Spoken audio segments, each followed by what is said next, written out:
వేదాలతో పాటు సామాన్య ప్రజలకు కూడా ధర్మాన్ని సులభంగా అర్థమయ్యేలా చేయడానికి ఆయన 18 పురాణాలను కూడా రచించాడు. ఈ పురాణాలు దేవతల కథలు, నీతిబోధనలతో నిండి ఉన్నాయి.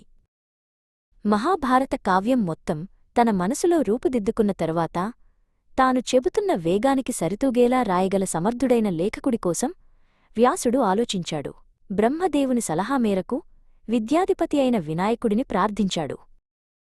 వ్యాసుని ప్రార్థనకు మెచ్చిన గణేశుడు ఒక షరతుపై రాయడానికి అంగీకరించాడు. నేను రాయడం మొదలుపెట్టాక నా కలం ఆగకూడదు.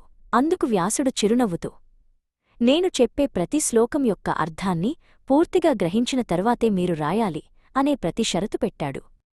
అలా ఆ మహాగ్రంథ రచన ప్రారంభమైంది.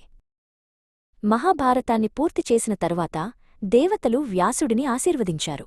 ఆయనకు భౌతికమైన అమరత్వం కాకుండా తన జ్ఞానం మాటల రూపంలో శాశ్వతంగా నిలిచిపోయే వరాన్ని ప్రసాదించారు. ఆయన జ్ఞానామృతం తరతరాలకు మార్గదర్శకంగా నిలిచిపోయింది. వ్యాసమహర్షి కథ మనకు ఒక గొప్ప నీతిని బోధిస్తుంది. శరీరాలు నశించినా మనం పంచిన జ్ఞానం, పలికిన మాటలు ఎప్పటికీ మరణించవు. అవి శాశ్వతంగా ఈ ప్రపంచంలో నిలిచి ఉంటాయి. జ్ఞానమే నిజమైన అమరత్వం.